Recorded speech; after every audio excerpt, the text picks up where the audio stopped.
Nah, udah belum? Sudah, Ibu. Udah ya. Nah, ya tentang keseimbangan asam basa. Apa sih asam basa itu? Asam basa itu tingkat keasaman, ya.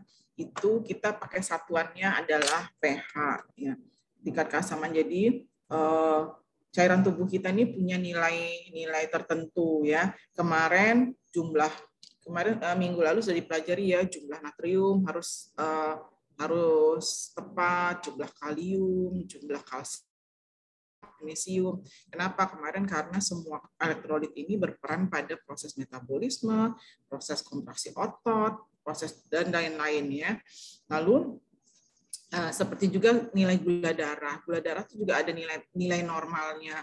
Tekanan darah ada nilai normalnya, suhu tubuh ada nilai normalnya. Maka cairan tubuh pun mempunyai pH atau tingkat keasaman yang ada nilai normalnya juga gitu ya.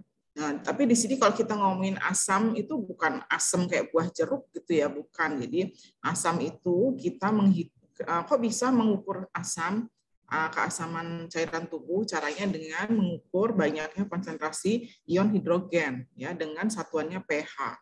P-nya itu ada potensial, H-nya ion hidrogen.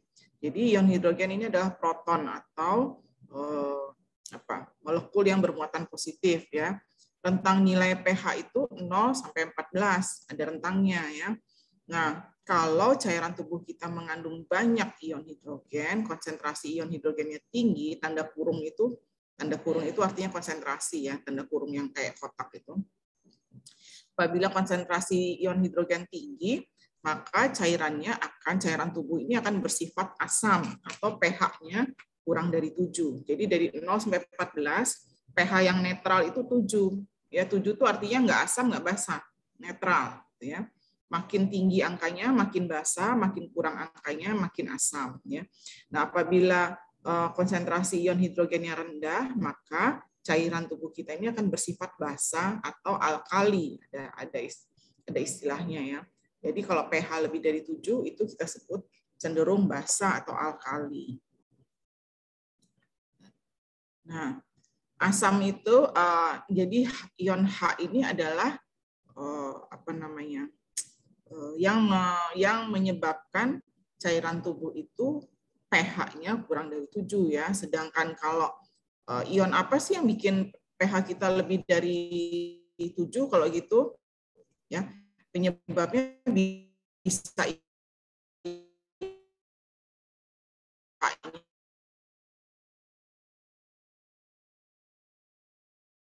lebih dari 7.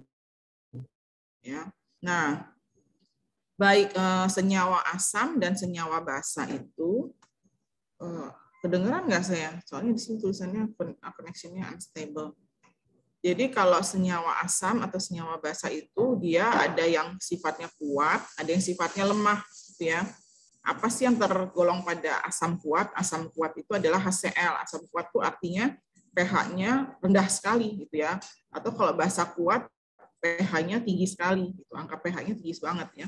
Nah, asam kuat itu contohnya HCl atau hidrogen klorida seperti di dalam cairan cairan lambung itu ya, asam lambung itu NH, itu kan HCl.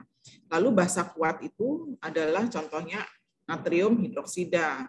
Nah, ada juga senyawa asam yang sifatnya lemah. Lemah itu baik asam maupun basa lemah itu berarti angkanya dekat ke angka 7, dekat ke nilai normal. Lalu yang tergolong basa asam lemah itu adalah asam laktat, dan yang tergolong dengan basa lemah adalah asam karbonik. Jadi walaupun namanya acid, tapi dia sifatnya basa ya. Jadi, nah tubuh ini mungkin kalau Anda udah dipelajari di semester 1, mungkin ada mengajarkan fisiologi, itu kan ada homeostasis ya. Homeostasis itu adalah gimana tubuh ini mengusahakan nilai-nilai yang ada di dalam tubuh ini dalam batas normal, misalnya nilai gula darah, nilai tekanan darah, nilai kadar oksigen di dalam darah, apalagi kadar glukosa dalam darah, ya, termasuk salah satunya suhu suhu tubuh, itu harus ada di nilai normal. Kalau kurang atau lebih akan menimbulkan kondisi yang kita sebut sakit. Nah, homeostasis pH ini juga dikontrol. Gimana caranya? Cairan tubuh kita itu pH-nya harus 7,35 sampai 7,45. Itu nilai normal, ya. Misalnya 7,4 normal, 7,35 normal, 7,45 normal. Kurang dari itu atau lebih dari angka tersebut adalah sudah menunjukkan ke arah patofisiologi atau mulai ke arah sakit, ya. Nah, kalau pH cairan tubuh kita itu kurang dari 7,35, misalnya 7,3, itu sudah kita sebut kondisinya asidosis, atau beberapa buku bilang asidemia, sama artinya. Atau apabila pH darah kita, pH cairan tubuh kita itu lebih dari 7,45, misalnya 7,5, itu kita sebut alkalosis, atau beberapa tekstur menyebutkan alkalemia. Ya. Nah, angka berapa yang bisa ditolerir tubuh? Kalau kondisi asidosis, ya, hanya tubuh itu bisa bertahan sampai di nilai 6,8, sedangkan dalam kondisi alkalosis manusia itu cuma bisa bertahan di angka 8, ya. Kalau kurang dari 6,8 atau lebih dari 8 bisa akan sudah menyebabkan kematian. Nah, ini grafiknya, ya. Jadi pH itu, keasaman tubuh itu diukur dengan skala 0 sampai 14, ya. Nilai normalnya nih, normal range itu di dalam darah arteri itu adalah 7,35 sampai 7,45. Ya, kalau kurang dari 7,35 atau lebih dari 7,45, ini kondisi yang kita sebut, kalau kurang kita sebut asidosis, kalau lebih kita sebut alkalosis. Nah, survival range atau tubuh ini seberapa kuat, ya, menghadapi penurunan pH atau peningkatan pH, itu cuma sampai sini nih, range-nya cuma 6,8 sampai 8. Kalau nggak segera ditata laksana atau makin turun atau makin naik akan menyebabkan kematian. Nah, kenapa sih penting banget pH tubuh kita, pH cairan tubuh itu stay di angka 7,35, 7,45. Banyak ini, ya. Jadi pH darah itu, pH cairan tubuh itu amat sangat berperan pada biasanya dia mempengaruhi enzim, ya. Tubuh kita ini nggak ada bagian tubuh kita ini yang tidak bekerja tanpa yang bekerja tanpa enzim. Semua pakai enzim, ya. Mau metabolisme ini, itu, kontraksi otot, mau segala untuk saraf, ya, untuk menyalurkan impuls saraf, itu juga semua perlu enzim. Nah, enzim di dalam tubuh kita ini cuma bisa bekerja di pH yang sempit tadi, 7,35 sampai 7,45. Sebenarnya enzim nggak cuma dipengaruhi oleh pH, ya, dipengaruhi juga oleh suhu tubuh. Makanya kalau suhu tubuh terlalu tinggi, suhu tubuh terlalu rendah, itu juga akan merusak enzim. Nah, sama ini, pH juga mempengaruhi kerja enzim. Enzim ini hanya bisa berfungsi di rentang pH 7,35 sampai 7,45. Nah, apa saja sih yang mempengaruhi keseimbangan asam basa? Kenapa kok bisa turun, bisa naik, gitu, ya? Nah, ini biasanya adalah yang seperti kita pelajari minggu lalu, ya. Jumlah elektrolit baik natrium, kalium, klorida, magnesium, dan banyak hormon, ya, itu mempengaruhi angka pH cairan tubuh kita. Nah, tubuh ini secara natural dia cenderung memproduksi asam daripada basa, ya. Dari mana asam yang dihasilkan oleh tubuh ini? Paling sering itu adalah dari makanan. Makanan apa sih yang mengandung, yang akan menyebabkan tingkat cairan tubuh kita ini makin asam atau pH-nya makin turun? Nah, makanan yang, jadi kalau pH-nya angkanya makin turun makin asam, ya. Makanan itu biasanya protein hewani, ya, lemak, itu semua menyebabkan produksi senyawa asam yang akan menyebabkan pH cairan tubuh turun atau ke arah asidosis. Nah, senyawa asam ini juga diproduksi, ya, si ion hidrogen itu juga tadi banyak diproduksi pada saat metabolisme lipid, lemak, dan protein, gitu, ya. Jadi kalau kita makan protein, kita makan lipid yang atau lemak yang tinggi, maka akan banyak dihasilkan ion hidrogen yang menyebabkan pH cairan tubuh kita turun atau ke arah asidosis. Ya. Lalu metabolisme sel itu, ingat mungkin ada pelajarannya nggak kalian biokimia ya. Metabolisme itu adalah mengubah energi menjadi mengubah makanan menjadi energi. Jadi makanan yang kita makan itu kan menjadi glukosa. Glukosa nanti masuk ke siklus metabolisme menghasilkan ATP atau energi yang dipakai nanti untuk macam-macam. Yang untuk keberlangsungan hidup sel itu perlu ATP. Nah, metabolisme ini dia akan punya hasil sampingan itu karbon dioksida. Nah, karbon dioksida itu adalah biang kerok yang menyebab ion hidrogen meningkat. Ini contohnya. Kenapa bisa begitu? Kan CO2 nggak ada ion hidrogen ya. Kenapa bisa dia penyebab ion hidrogen meningkat? Nah, lihat ini reaksi kimia di bawah. CO2 itu selalu mengikat H2O, ya, membentuk H2CO3. Tapi masalahnya H2CO3 itu nggak stabil. Dia akan selalu terurai menjadi H+ dan HCO3-. Jadi apabila kondisi-kondisi yang menyebabkan karbon dioksida di dalam tubuh kita itu meningkat, maka otomatis ion H+ ini juga naik gara-gara reaksi kimia di bawah ini, ya.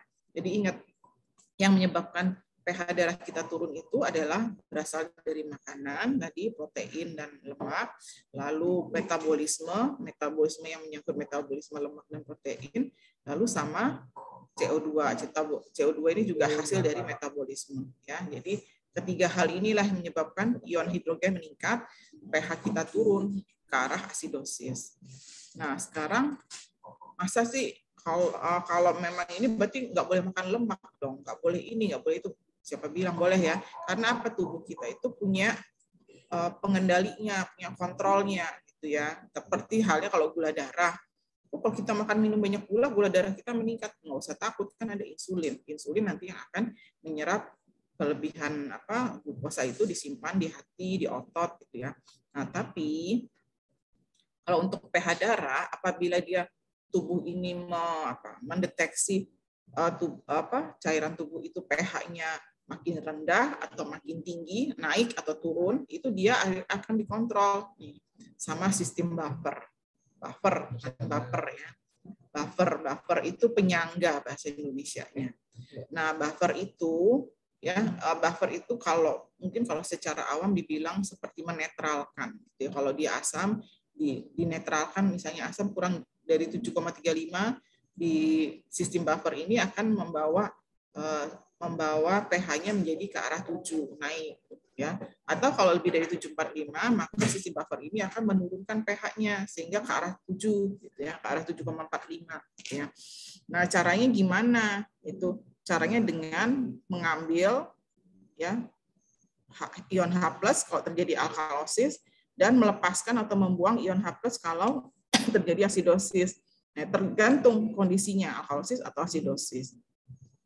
Nah, buffer namanya tadi penyangga atau menetralkan. Jadi biasanya itu adalah asam dan basa juga. Jadi kalau misalnya pH-nya turun, berarti kan banyak senyawa asam. Nanti dikeluarkanlah di buffering, ya, dinetralkan dengan basa, senyawa basa, sehingga dia akan ke arah pH-nya akan naik, ya, nggak terlalu asam. Lalu misalnya kondisinya alkalosis, maka senyawa basa yang terlalu banyak ini sehingga pH-nya akan turun, ya. Nah, hasilnya akan terjadi perubahan pH ke arah nilai normal itu. Sistem buffer itu apa aja? Sistem buffer itu ada 3, ya. 1, buffer bikarbonat. Ya, bikarbonatnya ada natrium bikarbonat, ada asam karbonat, ada 2, ya. Apabila kondisinya terlalu banyak ion H atau asidosis, maka natrium bikarbonat ini akan keluar mengikat HCl. Nah, kalau mengikat HCl maka terbentuk H2CO3 dan NaCl. Ini yang tadinya asam kuat dibikin asam lemah, gitu ya.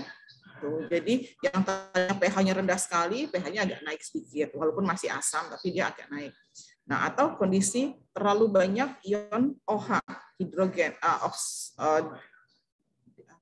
ion OH- ya, itu dia kondisinya kan akan basa, pH-nya akan lebih dari 745, di buffer, disangga, dinetralkan oleh asam lemah nih H2CO3.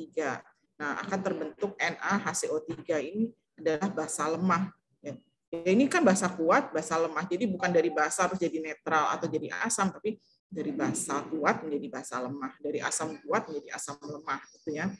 Intinya begitu. Selain buffer bikarbonat, ada juga buffer fosfat. Ya, buffer fosfat itu dia ya ion fosfat nih ya, P ini ion fosfat. Kalau terlalu banyak ion H+ yang menyebabkan pH darah turun, ya ingat diikat sama ion sama fosfat nih, sehingga yang tadinya asam kuat ya menjadi asam lemah. Ion OH- juga sama, diikat oleh fosfat dalam bentuk yang berbeda ya. Dia akan diikat sehingga menyebabkan terbentuknya basa yang basa lemah. Selain basa bikarbonat, basa fosfat ada lagi. Buffer bikarbonat, buffer fosfat ada lagi, kita sebut buffer protein. Buffer protein ini ada 3. Hemoglobin, ya udah tahu dong kalau hemoglobin ya kan mengukur HB ya, mengukur HB darah nih apa anemia atau tidak lewat hemoglobin ini. Hemoglobin grup karboksil atau grup amino ya. Nah, hemoglobin ini mengatur nih kapan ion H-nya dibanyakin, kapan ion H-nya disedikitin, ini lewat hemoglobin, karena ion H ini nanti atau CO2 ya akan terikat di hemoglobin. Sedangkan kalau grup senyawa yang mengandung karboksil, dia akan melepaskan H+. Senyawa yang mengandung amino akan menerima H+. Nah, sekarang selain buffer, tadi ada buffer bikarbonat yang terdiri dari natrium bikarbonat dan asam karbonat, lalu ada buffer fosfat, ada buffer protein, yaitu hemoglobin, grup karboksil, dan grup amino. Yang kedua, yang berperan pada penyesuaian atau pengkontrol pH cairan tubuh itu adalah mekanisme respirasi atau pernafasan. Ingat tadi ya, salah satu yang menyebabkan pH darah turun atau ion hidrogen naik adalah CO2. Ya, CO2-nya ini enggak cuma CO2 ini kan yang mengeluarkan adalah paru ya. CO2 itu adalah hasil dari metabolisme sel. Itu pasti. Setiap sel kalau menjalani metabolisme pasti menghasilkan CO2.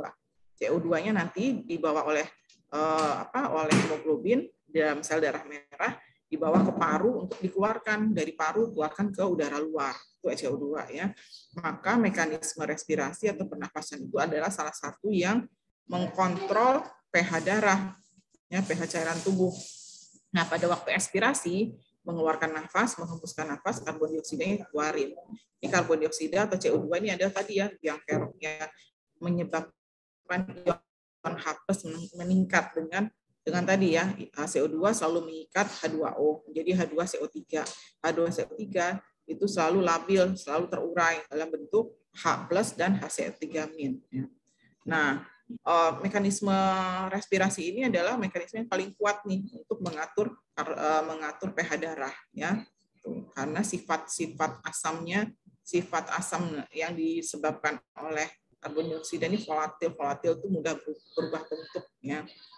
Tapi ini mudah berubah bentuk. Jadi dia ini ampuh untuk mengkontrol jumlah karbon dioksida dalam darah. Tapi kalau mekanisme respirasi ini dia sulit mengkontrol apabila asamnya itu ya, keasaman itu atau pH darah turun itu karena asam fixed acid.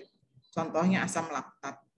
Nah, caranya ini tadi ya, reaksi kimia yang kenapa sih karbon dioksida berperan banget terhadap pH darah ini, karena makin banyak karbon dioksidanya, makin banyak ion H+-nya di sini. Ya. Jadi caranya gimana organ respirasi ini mengkontrol ion CO2 ini supaya cukup. CO2 ini harus dikeluarkan, tapi juga tetap harus ada jumlahnya dalam jumlah tertentu dalam tubuh. Ya. Caranya itu dengan mengubah kecepatan dan kedalaman pernapasan. Jadi frekuensi dan kedalaman nafas diatur. Makin cepat dan makin dalam, CO2-nya makin banyak dibuang, ion H+-nya makin sedikit. Gitu ya. Makin lama dan dangkal pernapasannya, CO2-nya makin banyak, H+-nya makin banyak. Tergantung kondisi mana yang dibutuhkan oleh tubuh. Ya. Yang ketiga adalah organ ginjal, ya, atau sistem ekskresi. Organ ginjal ini juga sama, ya, bisa mengatur homeostasis atau mengkontrol pH cairan tubuh. Caranya gimana? Kan ginjal ini membentuk urin, ya. Nah, di dalam urin itu, kalau tubuh kita pH-nya terlalu rendah atau ion hidrogennya terlalu tinggi, maka ion hidrogen tersebut akan dibuang lewat ginjal masuk ke dalam dicampurkan pada waktu dia pembentukan urin, dibuang. Jadi nanti urinnya ini akan mengandung banyak ion hidrogen. Bisa dibuktikan dengan kertas lakmus itu, ya, nanti pH urin itu bisa diukur, ya. Lalu selain ion H+, dia juga bisa mengekskresikan basa, membuang OH- tadi. Kalau tubuh kita terlalu banyak OH- atau pH darahnya terlalu tinggi, gitu, ya, maka senyawa basanya juga bisa dikeluarkan di ginjal ini, dibuang lewat urin juga, ya. Nah, selain itu ginjal ini juga bisa menjaga dan memproduksi ion bikarbonat. Tadi ingat, ya, bikarbonat mana yang dibutuhkan, dia perlu banyak, perlu sedikit, ini tergantung pH darah, ya, pH cairan tubuh. Nah, ini yang ginjal inilah yang paling efektif, ya, menjaga pH darah. Makanya harus dijaga tuh, ya, fungsi ginjal. Apabila terjadi penyakit gagal ginjal, maka kemampuan tubuh untuk mengkontrol pH darah ini berkurang. Apa aja sih penyakit-penyakit yang menyebabkan gagal ginjal? Banyak.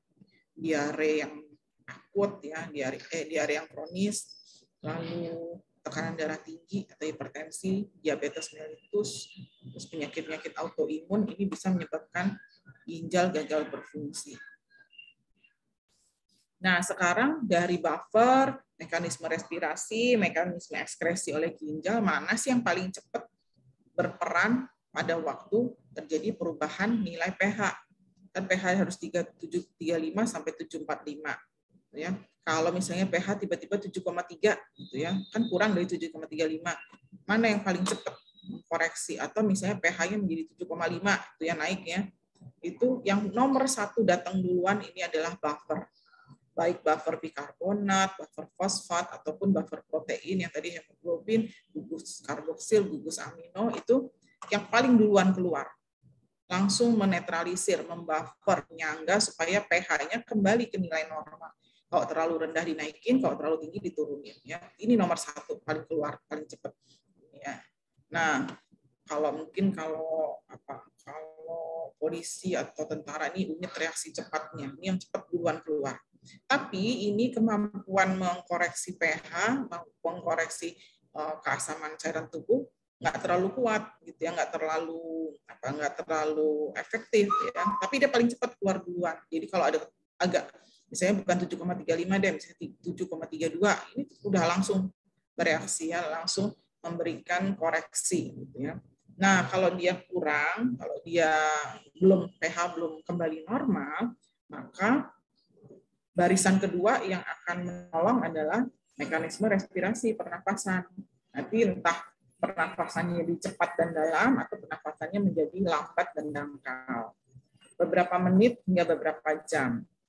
Nah, mekanisme respirasi ini juga punya keterbatasan, nggak bisa terus-menerus. Apabila pH darah belum juga terkoreksi, maka ginjal akan mengkompensasi atau mengoreksi, ya, tadi mengekspresikan H+ atau mengekspresikan OH-, ya, mana yang mau dibuang lewat urin, gitu. Jadi nanti, nah, kalau ginjal ini dia bisa bisa lebih lama, long lasting untuk mengkoreksi pH. Tapi ketiga-tiganya ini apabila penyakit, biasanya pergeseran pH cairan tubuh itu karena penyakit.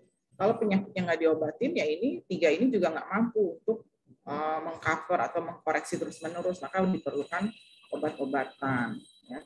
Nah, ini kesimpulan dari yang tadi bahwa first line defense-nya, lini pertamanya untuk mengkoreksi pH cairan tubuh supaya selalu dinilai normal adalah sistem buffer. Ya, tadi buffer, ingat ada bikarbonat, ada natrium bikarbonat, ada asam karbonat, lalu ada buffer fosfat dan buffer protein yang tadi hemoglobin, gugus karboksil, dan gugus amino.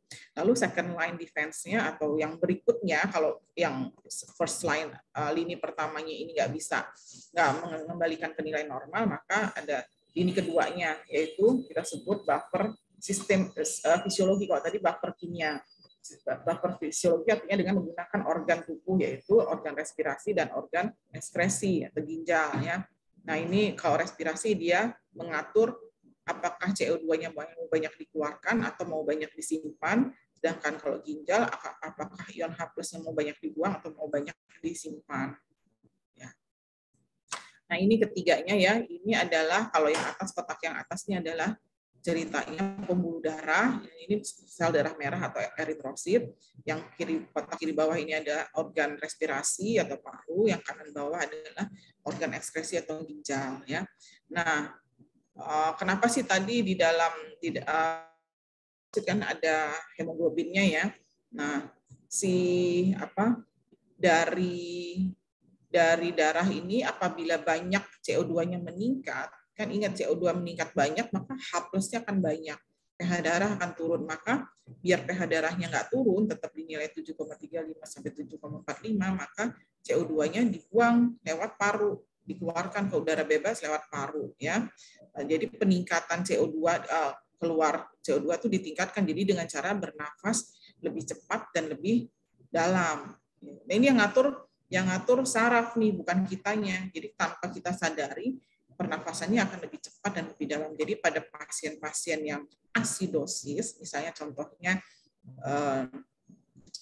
diabetes tidak terkontrol tuh ya, asidosis biasanya pernafasannya ini frekuensi nafasnya tinggi, lebih dari 18 kali per menit ya gitu.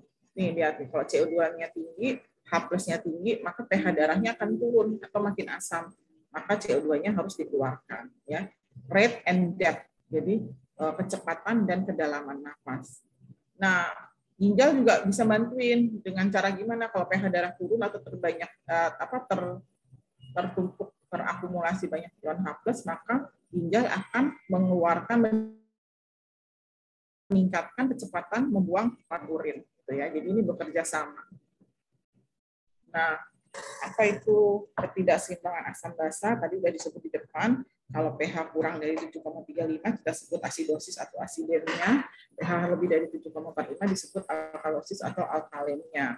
Nah, tapi tadi tubuh bisa mengkompensasi lewat yang tadi ya, yang buffer, lalu paru dan ginjal. Tapi ada kalanya apabila penyakit yang menyebabkan kondisi asidosis dan alkalosis ini tidak diatasi, maka tidak bisa tadi yang ketiga kontrol tadi nggak bisa mengkompensasi, nggak bisa bikin seimbang lagi sehingga terjadi ketidakseimbangan. Ya, udah nggak bisa dikembalikan ke nilai normal ini ya. Nah, kalau tadi yang ini semua bisa mengembalikan ke nilai normal, maka kita sebut terkompensasi. Tapi apabila ketiganya tadi nggak bisa, maka kita sebut terjadi ketidakseimbangan asam basa atau tidak terkompensasi. Ya. Nah, gimana cara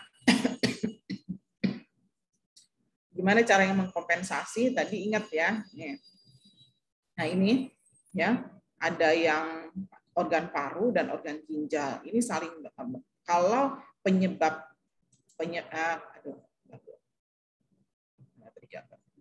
kalau penyebab kondisi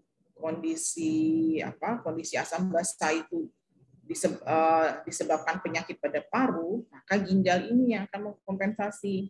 Tapi apabila kalau ginjal yang menyebabkan kondisi pH darahnya nggak normal, penyakit pada ginjal ini, misalnya ada penyakit pada ginjal, tadi gagal ginjal gitu ya, menyebabkan pH darah nggak normal, maka paru yang akan mengkompensasi.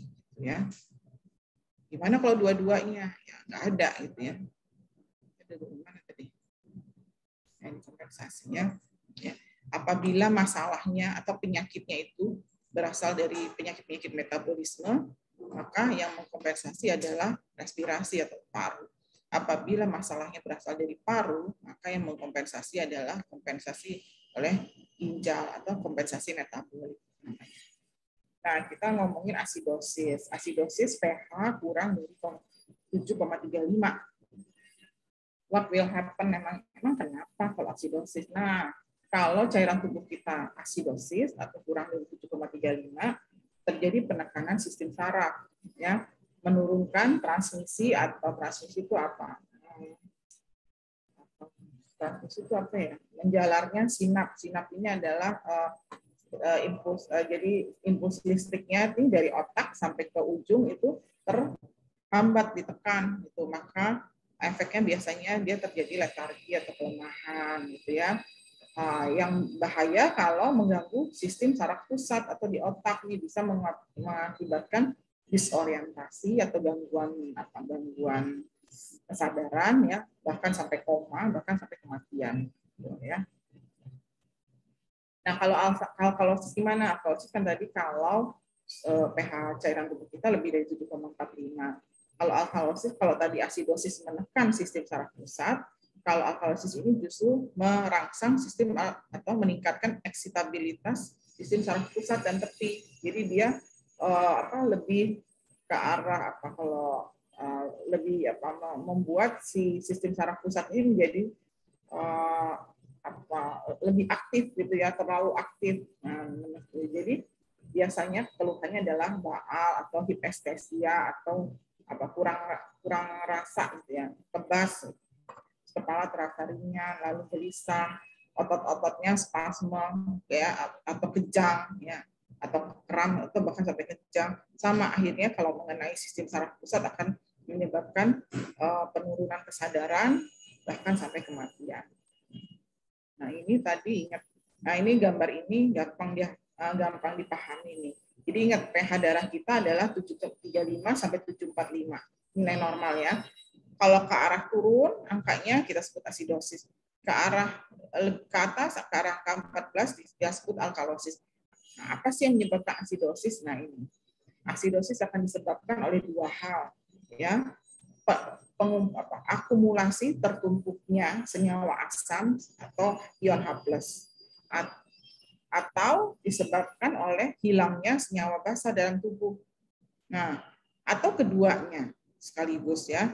Nah, ini akumulasi asam atau kehilangan basa akan menyebabkan konsentrasi ion hidrogen meningkat, atau keduanya juga bisa menyebabkan ion hidrogen meningkat. Ingat, kalau ion hidrogen meningkat pasti akan menyebabkan asidosis.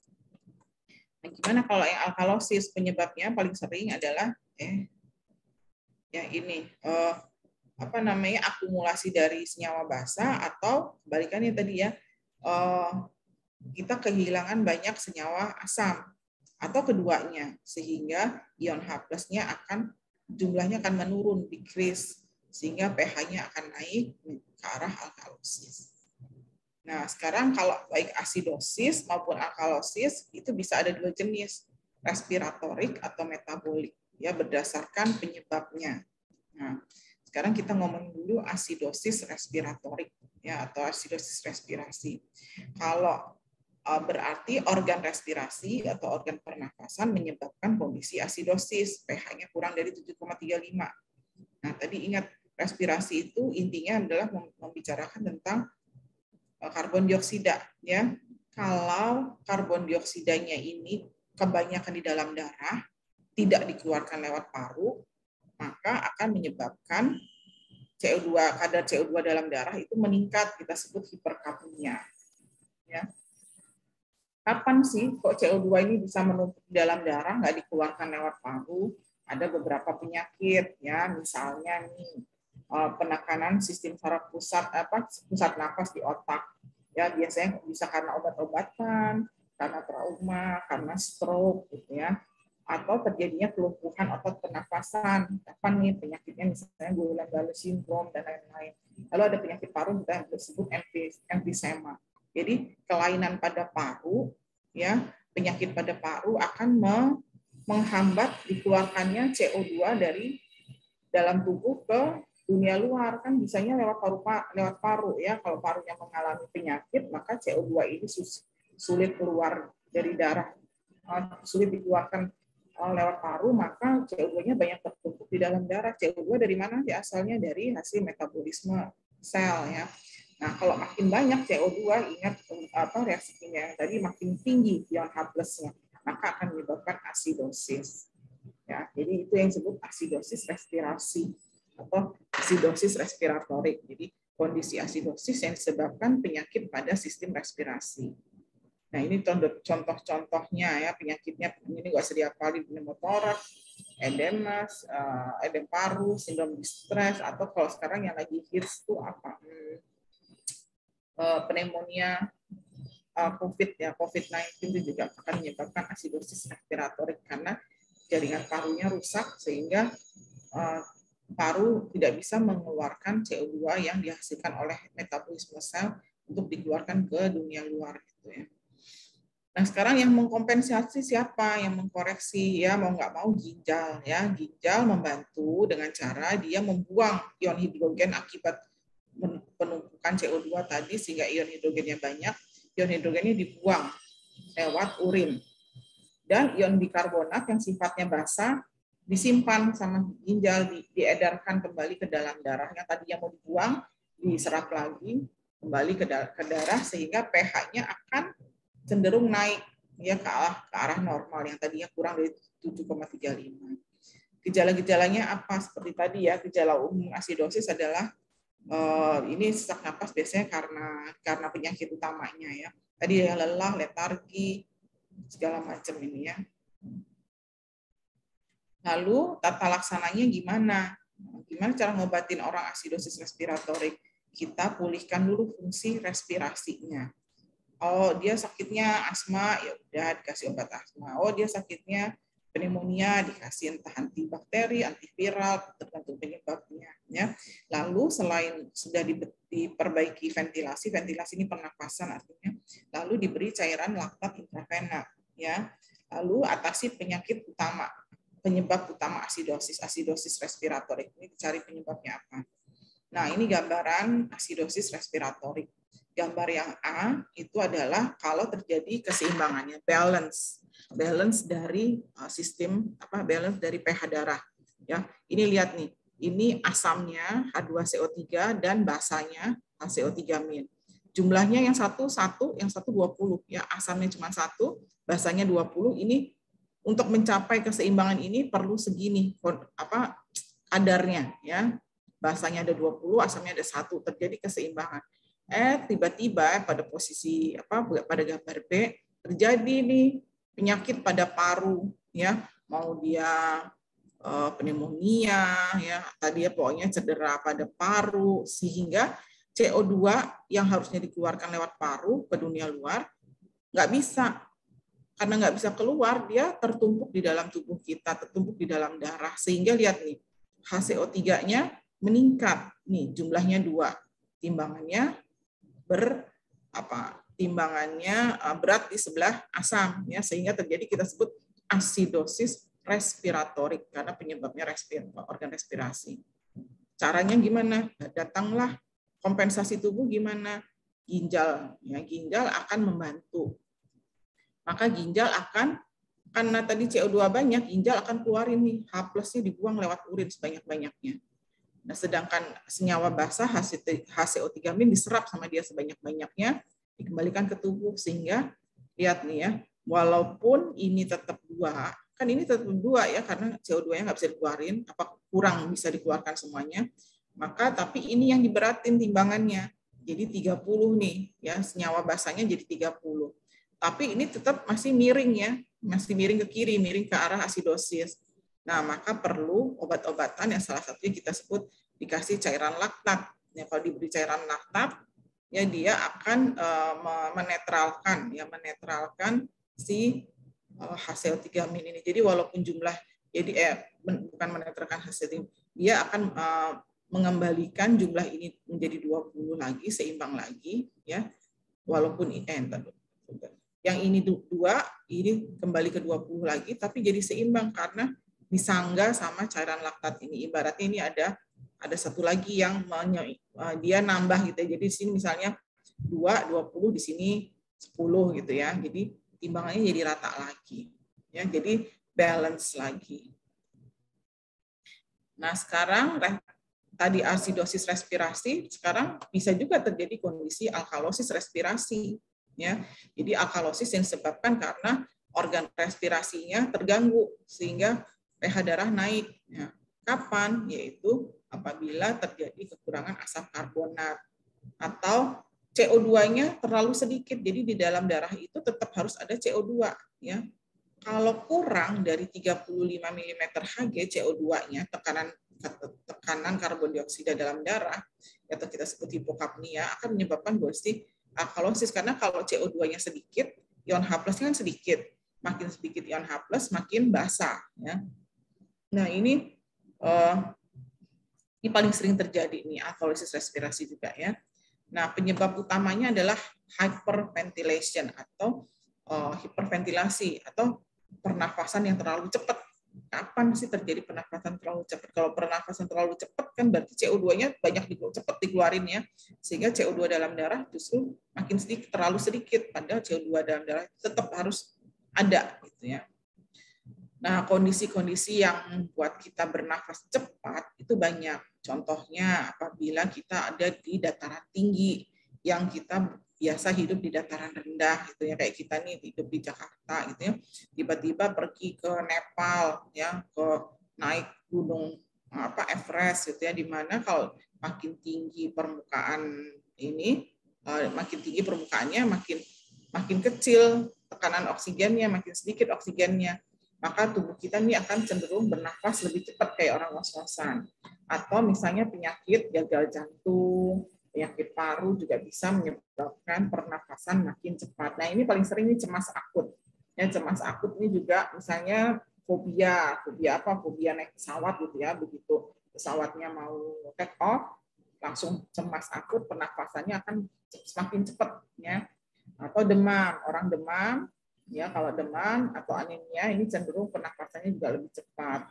Atau intoksikasi beberapa obat, contohnya obat salisilat ya. Lalu adanya sirosis ini kelainan pada hati ya, atau infeksi bakteri gram negatif ini juga akan menyebabkan pernafasan ya, menstimulasi pusat nafas, dia pernafasannya jadi lebih cepat, karbon dioksida yang banyak dibuang, berarti karbon dioksida di dalam darah terlalu rendah, maka ion H+-nya terlalu sedikit akan menyebabkan kondisi alkalosis ya. Nah, sekarang gimana caranya mengkompensasi alkalosis respirasi? Ginjal lagi nih yang bantuin ya, dengan cara ion hidrogennya disimpan. Yang dibuang ion bikarbonat, kembalikan yang tadi. Ion bikarbonat ini kan sifatnya basah, dibuang. Sedangkan ion hidrogen ini kan sifatnya asam. Disimpan sama dia supaya pH darah yang tadinya lebih dari 745 turun kembali ke arah 735 dan sampai 745. Nah, cara tata laksananya sama ya. Obati dulu penyebabnya. Tadi kan penyebabnya ini nih, diobatin dulu. Mana nih penyebabnya, salah satu dari sebanyak ini yang mana ya. Diobati dulu. Lalu ada juga bisa dikompensasi yang paling gampang atau benar. Ini yang ringannya ya. Yang tentu penyebab utamanya harus diobatin, penyakit utamanya. Bernafas dalam kantong kertas. Kenapa bernafas dalam kantong kertas? Kantong yang kayak buat muntah di pesawat tuh ya. Kenapa? Jadi waktu kita bernafas dalam kantong kertas, udara yang kita keluarkan kan karbon dioksida tadi ya. Karbon dioksidanya dihirup lagi ya, sehingga karbon dioksida dalam darah kita akan jumlahnya akan naik ke nilai normal ya. Jadi karbon dioksida itu tetap diperlukan ada dalam darah dalam nilai tertentu. Nggak boleh terlalu tinggi, nggak boleh terlalu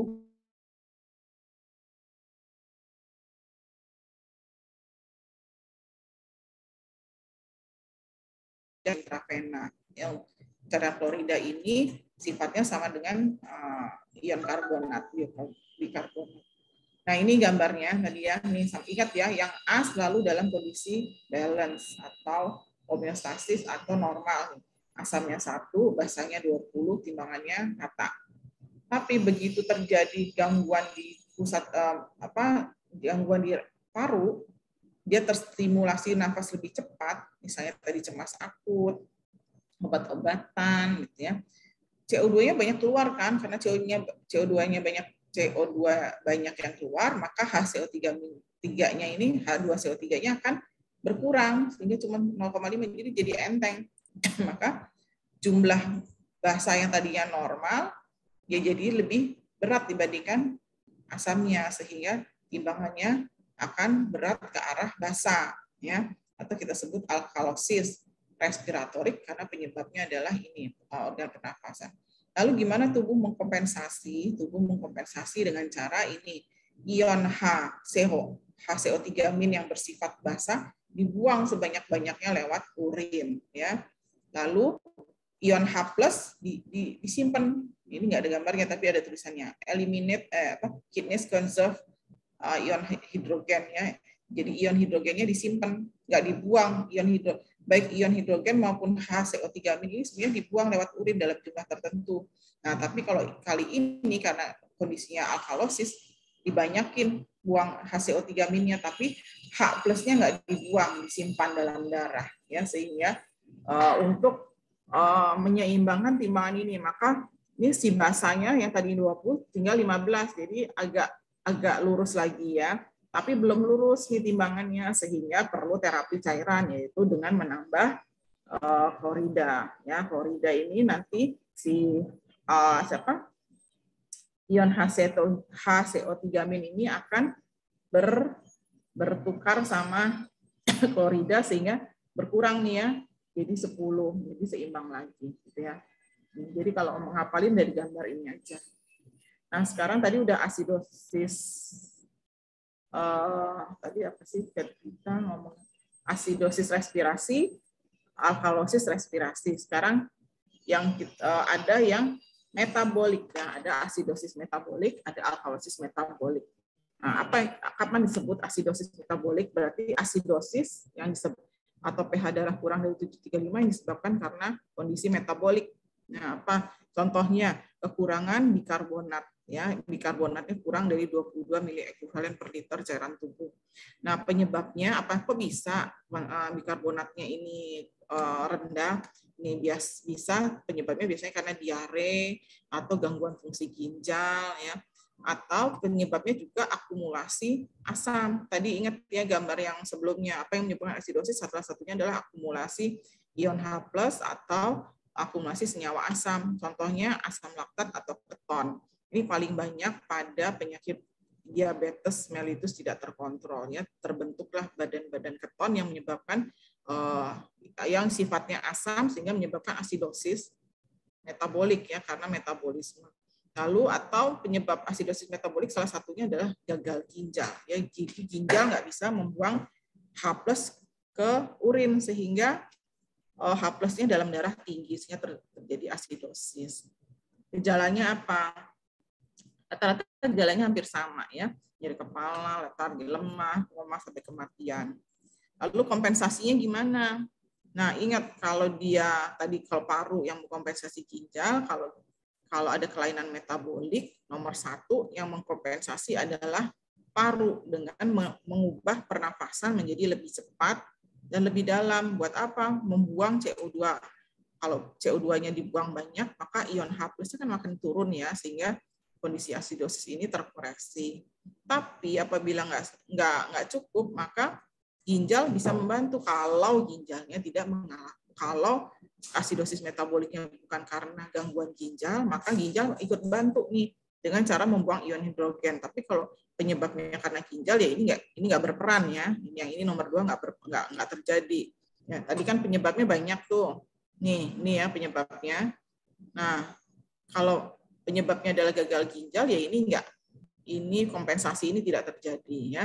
Lalu pertukaran ion K+ dengan kelebihan H+ di cairan ekstraseluler ini juga akan menyebabkan asidosis metabolik. Ingat ya, ion K tadi, ion kalium, ingatnya kuliah minggu lalu juga harus jumlahnya nggak boleh terlalu banyak, nggak boleh terlalu sedikit, ya. Nah, ini kalau ion H masuk ke dalam sel, maka ini selalu tukeran. Kalau ion H+-nya banyak di luar di cairan tubuh, ion H+ akan masuk ke dalam sel, tukeran sama ion K+. Gitu ya. Nah, sekarang tata laksananya gimana ini dengan cairan laktat intravena? Ya, seperti tadi yang asidosis respiratorik, ya, cairannya sama. Nah, ini gambarnya nih, sama ya. A ini masih kondisi balance, ya. Jadi terjadi keseimbangan asam basa, asamnya 1, basanya 20, timbangannya rata.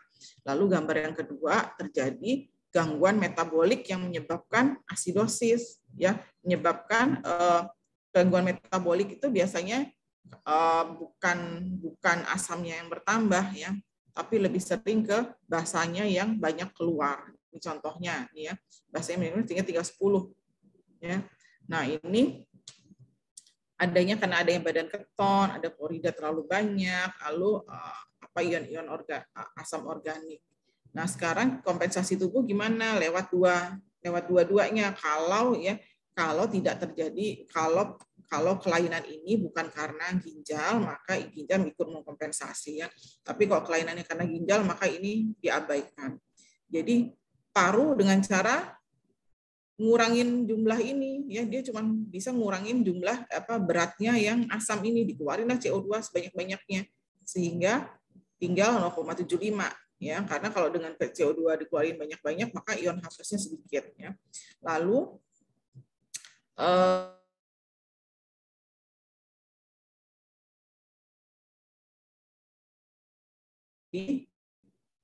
ion H+-nya dibuang, ya, lewat, bisa juga ion H+ yang di sini dibuang lewat ginjal, ya, jadi bisa dibuang lewat udara pernafasan dalam bentuk CO2 atau dalam bentuk 75, ya. Lalu HCO3- ini yang sifatnya basah diserap, masukin ke sini, gitu, ya. Tapi nggak banyak, ya, lebih banyak ke mengurangi kadar asamnya, ya.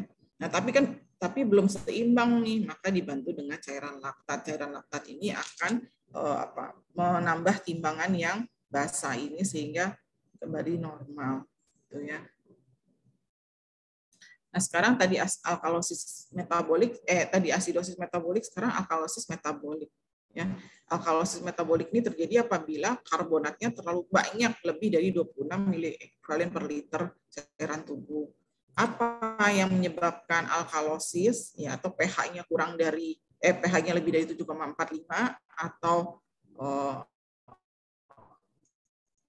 ion hidrogennya banyak cuma sedikit, ini kan menyebabkan alkalosis, ya. Ini penyebabnya adalah muntah berlebihan. Kalau muntah terus-menerus, asam lambungnya banyak keluar sehingga senyawa asam di dalam tubuh kurang sehingga terjadi alkalosis, pH darah naik, gitu, ya. Atau menggunakan obat-obatan yang bersifat alkalin, jadi obat-obatan yang sifatnya basah. Juga akan diuretik,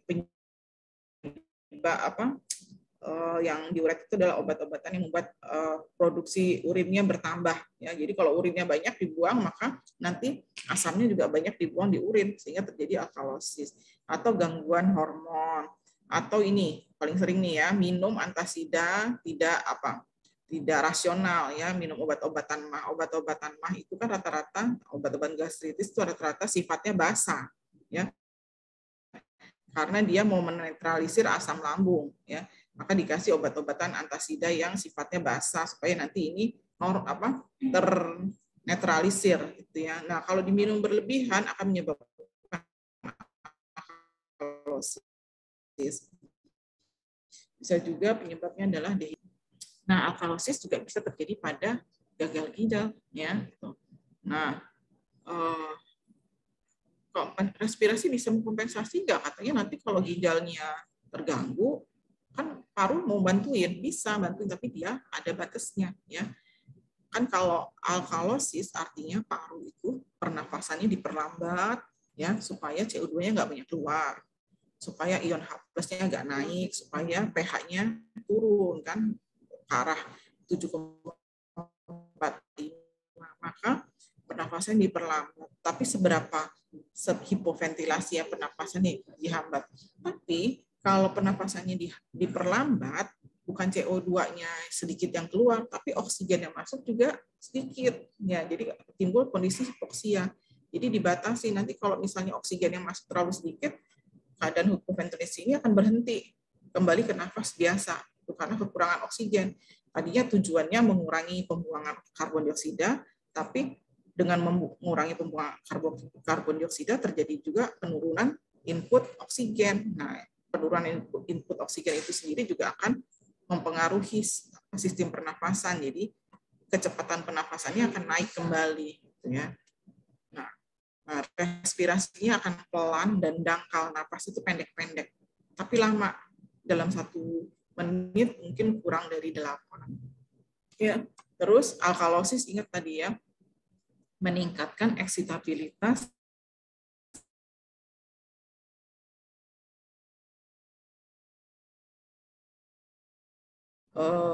kekurangan elektrolit yang sudah kita bahas minggu lalu. Lalu atrial takikardia, taki itu cepat, kardia itu jantung. Jadi denyut jantung lebih dari 100 kali per menit. Dan disritmia, jadi irama jantungnya nggak beraturan. Ya. Nah sekarang tata laksananya gimana? Penyebabnya apa dulu? Paling sering karena gangguan elektrolit. Maka kalau kekurangan elektrolit tertentu, diberi elektrolit tersebut. Kekurangan kalium kah? Natrium kah? Gitu ya. Lalu dikasih cairan klorida. Ingat kalau alkalosis itu selalu cairannya klorida, kalau asidosis cairannya laktat. Ya. Terus obati penyakit utamanya. Tadi apa? Kalau muntah-muntah terus penyebabnya apa? Ya.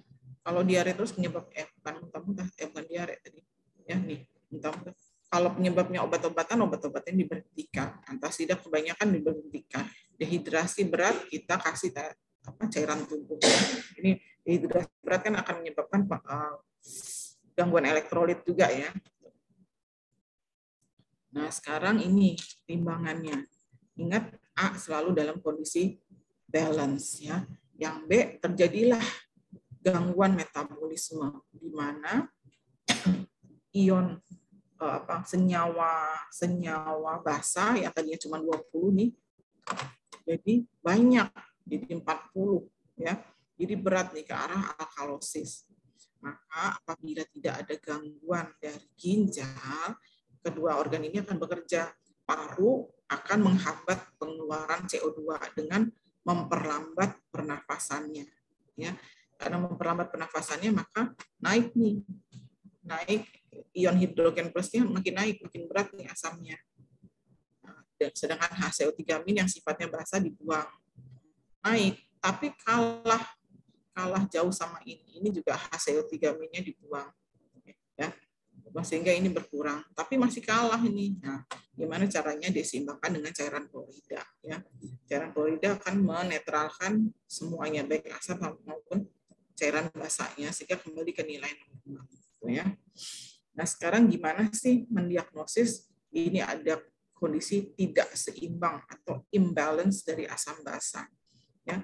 Pada hasil lab kita lihat pH-nya rendah atau tinggi. Nanti kalau kita pemeriksaan analisis gas darah tuh ya, kalau di GD biasanya diperiksa yuk analisis gas darah, nanti hasilnya apa? Kita lihat nilai pH-nya. pH harus 7,35 sampai 7,45. Kurang dari 7,35 kita sebut asidosis, lebih dari 7,45 kita sebut alkalosis. Lalu nanti yang diperiksa biasanya ada ini, PCO2 atau tekanan parsial karbon dioksida atau konsentrasi HCO3-. Ya, ini harus dinilai normal, dan nilai normalnya juga ya. Kalau berada di nilai normal, misalnya ini terlalu tinggi, ya, ini berarti penyebabnya adalah sistem pernafasan. Kalau ini terlalu tinggi atau terlalu rendah, ini penyebabnya ada di metabolisme atau di sistem ekskresi. Ya. Nah, ini nggak usah. Ini contohnya ya. Seorang pasien di ICU, dia mengalami infak miokard atau serangan jantung gitu ya. Hasil lab darah arterinya pH-nya 7,3, artinya kurang dari 7,35 artinya asidosis ya. CO3-nya dia rendah. Berarti ini karena metabolik ya. Jadi asidosis metabolik. PCO2-nya 32 kok rendah. Ini adalah paru mengkompensasi ya, kompensasi ini kelainan asidosis metaboliknya. Asidosis metabolik dengan kompensasi. Sudah. Ntar dulu baterainya mau habis. Hello, do you have any questions? Ada yang mau bertanya nggak? Belum mati ya.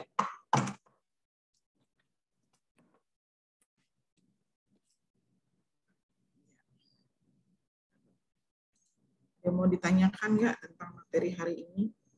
Agak susah. Apalagi kalau yang nggak suka kimia pasti akan susah. Tapi kalau yang masih ingat kimia waktu zaman SMA pasti nggak sulit gitu ya.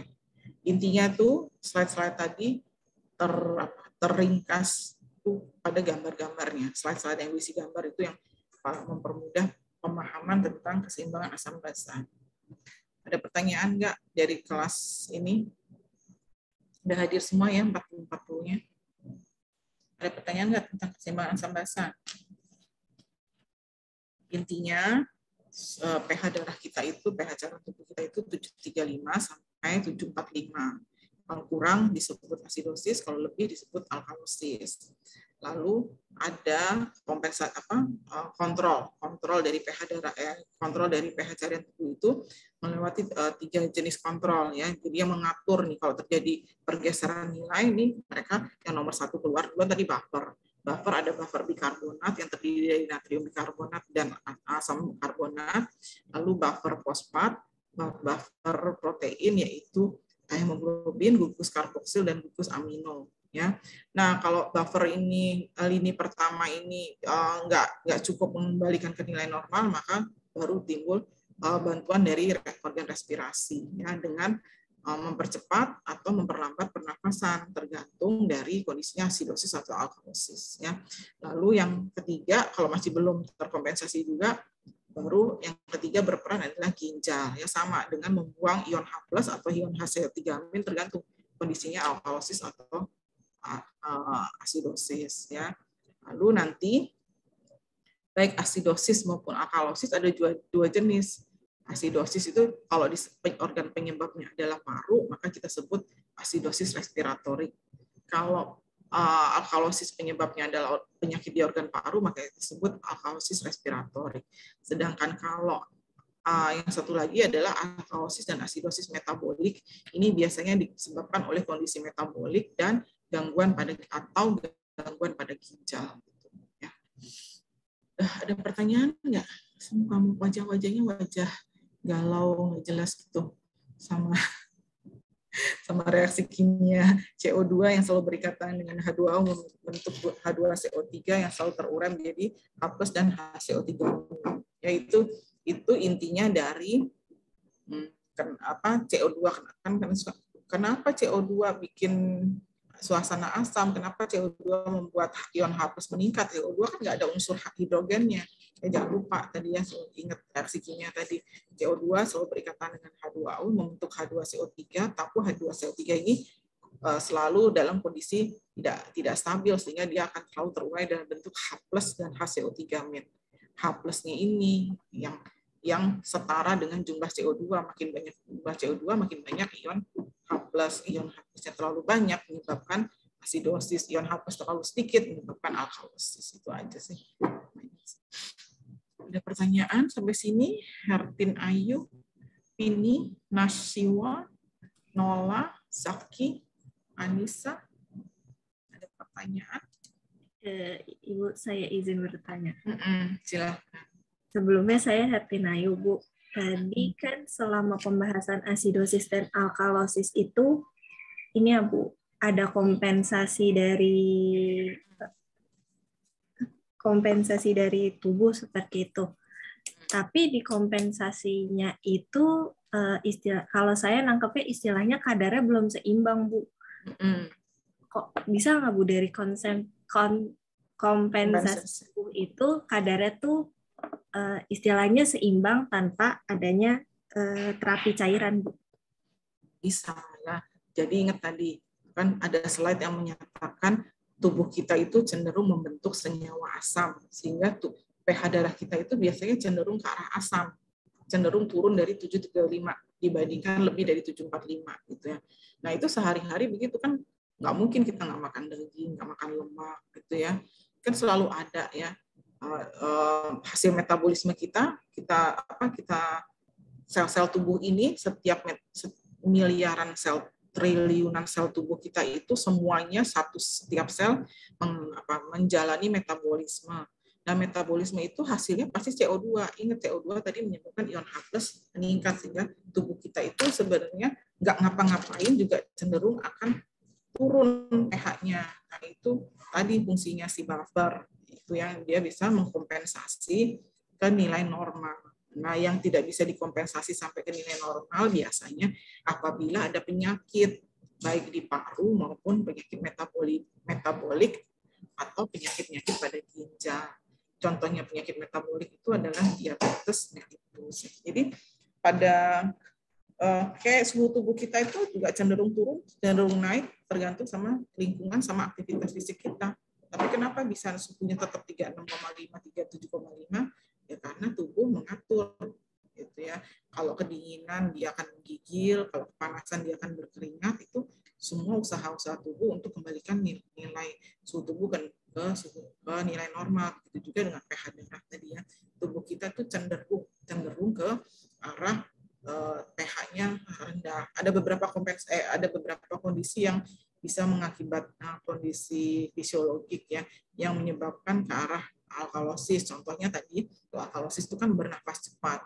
Nafas cepat itu tadi ketakutan, orang ketakutan ya, yang cemas akut, atau misalnya nangis. Pernah nggak nangis? Nonton drama Korea kayak diputusin pacar kayak nangis. Kalau nangis terseduh-seduh, orang nangis terseduh apa tuh? Sakit kepala nggak? Sakit kepala karena dengan hiperventilasi. Kalau kita nangis itu kan hiperventilasi ya, pernapasannya cepat dan dalam. Hiperventilasi, maka pH darah akan bergeser naik. Salah satu yang ringan itu adalah nyeri kepala. Karena nyeri kepala, maka tubuh ini nanti mengkompensasi, gitu ya. Jadi itu kondisi harian yang sebenarnya selalu di dalam tubuh kita tuh timbangan itu enggak kayak tadi, timbangannya kan balance tuh.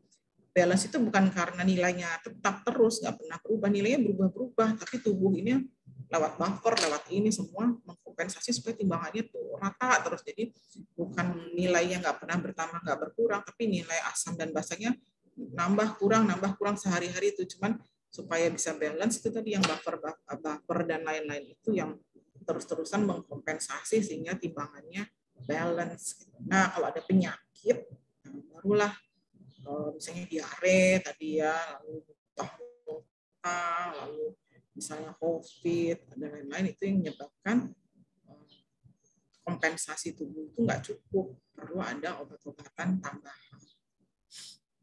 Ada lagi pertanyaan? Jangan dicoba nangis, coba nangis terseduh-seduh, apakah sakit kepala, apakah terjadi alkalosis? Coba aja ya, kan rugi udah nangis sakit kepala, putusin mah cari pacar baru. Ada lagi pertanyaan? As simple as that. Masih pakai nangis sakit kepala. Yuk. Ada pertanyaan lagi dari yang lain? Bismil, Hanifah, Marsyaniswa, Raihana, ada Raihana, ada Raihana, Mediana, Evans, ini cowoknya mana? Cowoknya itu sedikit. Zaki, Deva, ini. Do you have any questions? Nggak ada. Sudah, kalau malu bertanya, semoga tidak sesat jalan.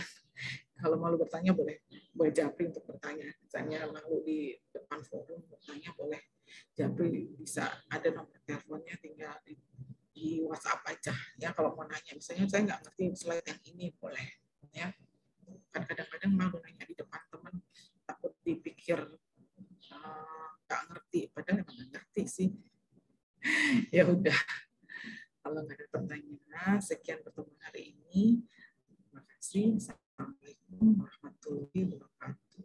Perlu foto buat absen nggak? Atau nggak usah? Kalau kelas yang lain saya pakai berfoto-foto. Sudah? Nggak perlu? Sudah di SMS. Sudah, oh udah. Bentar.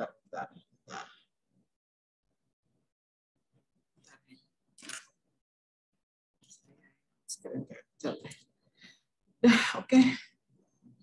Sampai ketemu minggu depan. Assalamualaikum warahmatullahi wabarakatuh. Terima kasih.